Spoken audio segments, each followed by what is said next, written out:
Hello बच्चा party, नया question, नई उम्मीद, एक और क्वेश्चन के साथ। डाइस से रिलेटेड हम कर चुके हैं, कार्ड से रिलेटेड हम कर चुके हैं। अब हम बात करेंगे कॉइन से रिलेटेड क्वेश्चंस के बारे में।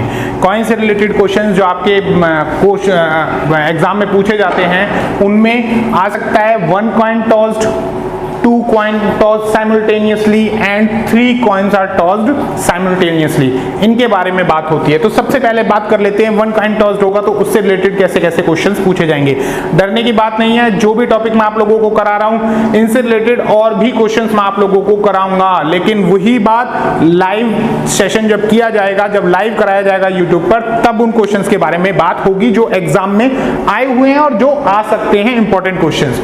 तो सबसे पहले बात कर लेते हैं 1 कॉइन टॉस। अगर टोटल 1 कॉइन टॉस होता है तो टोटल आउटकम्स कितनी निकल के आती हैं? 2, या तो कॉइन हेड आएगा या फिर टेल आएगा। तो ऐसे केस में अगर मैं आपसे कहूं कि हेड आने की प्रोबेबिलिटी क्या होती है, तो PH मेरे भैया कितनी होगी? 1/2, क्योंकि H कितना है? 1 है, तो 1/2। और PT कितना होगा? ये भी 1/2। तो ये सिंगल क्वेश्चन होता है, इसमें ज्यादा क्वेश्चन बनने की चांसेस है नहीं। लेकिन अगर 2 कॉइन टॉस की बात करते हैं तो उसमें कई क्वेश्चंस बन जाते हैं। जैसे मैं कहूं, सबसे पहला क्वेश्चन इसमें आता है ओनली 1 हेड, सिर्फ एक हेड है, तो ऐसा कितनी बार हो रहा है? 1, 2, 3 नहीं, सिर्फ 2 बार हो रहा है। ऐसा कितनी बार हो रहा है? ओनली 1 हेड अगर है तो उसमें ऐसा कितनी बार हो रहा है? 2 बार हो रहा है। तो 2 बार के लिए प्रोबेबिलिटी कितनी होगी? 2/4, क्योंकि आपको पता है, मैंने आप लोगों को कई लेक्चर दे दिए इसमें कि प्रोबेबिलिटी का फॉर्मूला क्या होता है? Favourable upon total. प्रोबेबिलिटी का फॉर्मूला क्या होता है? Favourable upon total. तो फेवरेबल हो गई 2 और टोटल हो गई 4, क्योंकि हेड कितनी बार? Single time, only 1 head. क्योंकि इसको क्यों नहीं ले रहे? इसमें कितने हैं? 2 हेड हैं। अगर इसी क्वेश्चन में अगर मैं आगे बढ़ूं तो इसमें दूसरा क्वेश्चन बनता है एटलीस्ट 1 हेड। देखिए ध्यान दीजिए, मैं सिर्फ और सिर्फ हेड के बारे में बता रहा हूं। क्यों बता रहा हूं? क्योंकि आप इस क्वेश्चन को टेल में बदल लीजिए, सेम ही आंसर रहेगा। अगर मैं कहूं ओनली 1 टेल तो उसका भी आंसर 2/4 होगा। एटलीस्ट 1 हेड, एटलीस्ट का मतलब होता है कम से कम एक हेड होना जरूरी है। तो एटलीस्ट 1 हेड कितनी बार हो रखा है?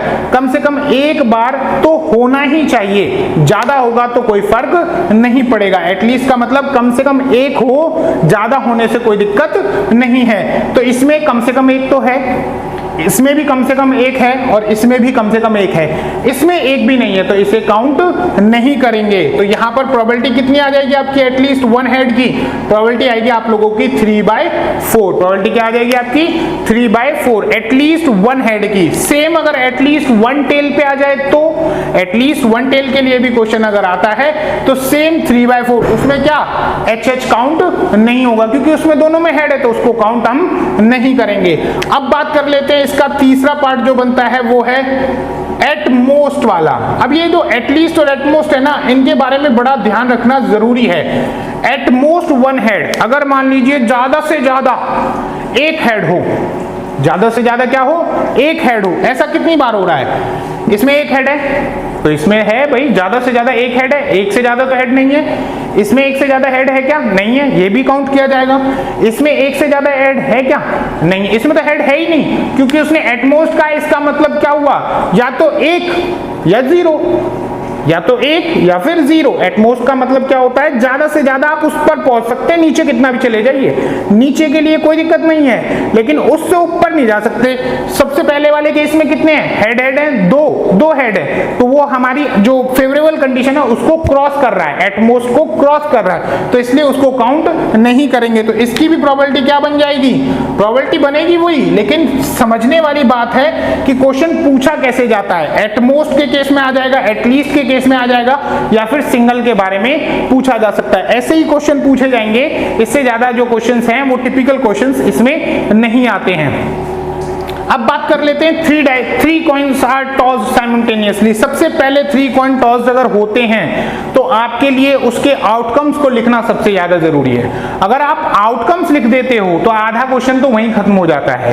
अगर 3 कॉइन एक साथ उछाले जाते हैं तो उसके लिए आउटकम्स कैसे लिखनी है मैं आप लोगों को बता देता हूं। पहले से लिखा हुआ है लेकिन फिर भी मैं आप लोगों के सामने दोबारा डिस्कशन कर रहा हूं इस चीज के बारे में। क्या करो, सबसे पहले हेड हेड हेड हेड, 4 बार हेड लिख दीजिए और 4 बार टेल लिख दीजिए। हो गया एक लाइन कंप्लीट। क्योंकि ये मैं आपको पहले से ट्रिक बता के चल रहा हूं कि 3 कॉइन अगर एक साथ है तो आप उसमें कंफ्यूज ना हो कहां से शुरू कहां से खत्म। पहले 4 बार हेड, फिर 4 बार टेल, फिर उसके बाद 2 बार हेड, फिर 2 बार टेल, फिर 2 बार हेड और फिर 2 बार टेल। फिर उसके बाद लास्ट लाइन, क्योंकि 3 कॉइन एक साथ है तो सबसे पहले head tail head tail head tail head और टेल। इस तरीके से आप ये टोटल आउटकम्स लिख सकते हैं। बेटा एक बार ट्राई कर लीजिएगा टोटल आउटकम्स लिखने का तरीका। अगर आप इसको सीख गए तो आप लोगों के लिए बहुत फायदा होने वाला है। तो टोटल आउटकम्स के लिए सबसे ज्यादा जरूरी है कि आपको पहले से पता हो कि पॉसिबिलिटी क्या है। जैसे मैंने डाइस के केस में 36 बनाई थी तो वो 36 की 36 आपको पता होनी चाहिए कैसे बनी हुई है। अगर वो एक बार बना दी तो उससे रिलेटेड कोई भी क्वेश्चन आएगा आप आसानी से बता सकते हो। तो ऐसे ही अगर 3 कॉइन्स आर टॉस्ड साइमल्टेनियसली ऐसा कोई क्वेश्चन आता है तो उसके लिए आपके लिए जरूरी है कि आप लोग पहले से पहले आउटकम्स लिख लें। 2 के लिए आता है तो भी आप आउटकम्स लिख लें और अगर 1 के लिए आता है तो भी आप आउटकम्स लिख के रखें, वो आपके लिए बहुत अच्छा रहेगा। अब बात कर लेते हैं इसमें क्वेश्चंस कैसे कैसे हैं। सेम इसी तरीके के क्वेश्चन आने हैं। मैं इसको मिटा देता हूं क्योंकि मैं पहले से ही लिखे बैठा हूं, तो आप लोग इसे लिख के एक बार ट्राई कर सकते हैं। अगर मैं इसमें फिर दोबारा से ऐसा ही क्वेश्चन रखूं, ओनली 1 हेड, सिर्फ एक हेड हो, ऐसा कितनी बार हुआ है? 1 2 3, बस 3 टाइम्स, और तो किसी में है ही नहीं। सिर्फ और सिर्फ एक हेड अगर है तो वो सिर्फ कितनी बार है? अगर आपके सामने आउटकम्स है ना तो वो आपके लिए आसान हो जाता है कि आप उसका आंसर इजीली निकाल सकें। बहुत आसान हो जाता है, आप आंसर इजीली निकाल सकते हैं। Only 1 head. अगर मैं बात करूं अब इसमें एटलीस्ट 1 हेड का आंसर मैं आपको दूंगा, एटलीस्ट 2 हेड का आप खुद ट्राई कीजिएगा, ठीक है। एटलीस्ट 1 हेड, कम से कम एक हेड तो हो, ज्यादा से ज्यादा कितने भी हो जाए कम से कम एक हेड तो हो। तो आप खुद देखिए, इसमें भी एक हेड है, इसमें भी है, इसमें भी है, इसमें भी है, इसमें भी है, इसमें भी है और इसमें भी है। सिर्फ एक ही ऐसा है जिसमें एक भी हेड नहीं है। तो भैया मुझे कम से कम एक हेड तो चाहिए, और जब मुझे कम से कम एक हेड चाहिए तो उसके लिए मेरे पास जो फेवरेबल आउटकम्स है वो कितने आ रहे हैं मेरे बेटा? टोटल मिला के आ रहे हैं 7। तो आंसर कितना आ गया आपका? 7/8। अब बात कर लेते हैं वही टेल के लिए। मैं फिर कह रहा हूं, मैं आपको हेड का बता रहा हूं, टेल का आप खुद ट्राई करेंगे। एटलीस्ट 1 का बता रहा हूं, एटलीस्ट 2 हेड का आप इधर खुद ट्राई करेंगे, ठीक है। अब बात कर लेते हैं थर्ड पार्ट की, जिसमें आपका आ जाएगा एटमोस्ट वाला पंगा। एटमोस्ट 1 हेड मतलब कि ज्यादा से ज्यादा एक हेड हो, उससे ज्यादा नहीं होने चाहिए। ज्यादा से ज्यादा, भाई इसमें तो 1 से ज्यादा है, इसमें भी 1 से ज्यादा है, इसमें भी 1 से ज्यादा है, तो सिर्फ कौन सा? एक ये, इसमें भी 1 से ज्यादा है तो फिर ये और फिर ये और फिर ये भी। क्यों? क्योंकि उसने कहा है एटमोस्ट 1 हेड। क्या कहा उसने? एटमोस्ट 1 हेड, ज्यादा से ज्यादा एक हेड या उससे कम होंगे तो कोई फर्क नहीं पड़ेगा। तो कुल मिला के 3 तो अपने ये वाले ओनली 1 हेड वाले और एक मिल जाएगा जिसमें तीनों के तीनों टेल आ जाएं। तो कुल मिला के आपकी जो प्रोबेबिलिटी आएगी वो क्या बन जाएगी आपकी? 4/8। प्रोबेबिलिटी क्या बन जाएगी? 4/8। बेटा राइटिंग की थोड़ी प्रॉब्लम है, मैथ्स के टीचर है, अंग्रेजी अच्छी नहीं है हमारी, राइटिंग भी अच्छी नहीं है, क्योंकि हमें कील मकोड़े मारने होते हैं तो हमारे लिए राइटिंग मायने नहीं रखती है। बाकी 10 साल हो चुके हैं, ये आप लोगों को मैं पहले भी वीडियो में बता चुका हूं कि सीबीएसई को पढ़ाते हुए 10 साल हो चुके हैं, और जो साइंस के टीचर आप लोगों के लिए आ रहे हैं उन्हें भी 10 साल हो चुके हैं। वो मेरे सीनियर हैं और वो भी पिछले 10 साल से पढ़ा रहे हैं। तो साइंस का भी आप लोगों का सॉल्यूशन हमने कर दिया है। 10th से रिलेटेड मैथ साइंस का सॉल्यूशन हम आप लोगों के लिए कर चुके हैं। अब हमारे लिए जो पंगा है वो है 12th के लिए। तो जल्दी हम 12th के लिए भी शूट करना शुरू कर देंगे और उसके लिए भी हम आप लोगों को बताने लगेंगे। तो एटमोस्ट 1 हेड, और आपको इसमें क्वेश्चन करना है एटमोस्ट 2 हेड का, ये आप लोगों को खुद करना है। तो ऐसे ही क्वेश्चन आप लोगों के हेड टेल से रिलेटेड पूछे जाते हैं। आप लोगों से रिक्वेस्ट है कि आप लोग शेयर कीजिए अपने ग्रुप में, स्कूल के जो ग्रुप, जो बच्चे कंपार्टमेंट वाले हैं वो इस चीज को सीख सके। हम लोग प्रिपरेशन करा रहे हैं। आई थिंक ये हमारा YouTube पर ये पहला मैंने जितना भी सर्च किया है, कोई भी आदमी आपको कंपार्टमेंट के बारे में बता तो सब रहे हैं, लेकिन कोई भी सिखा नहीं रहा है, कोई भी तैयारी करा नहीं रहा है। कह सब रहे हैं कि तैयारी कर लो, तैयारी कर लो।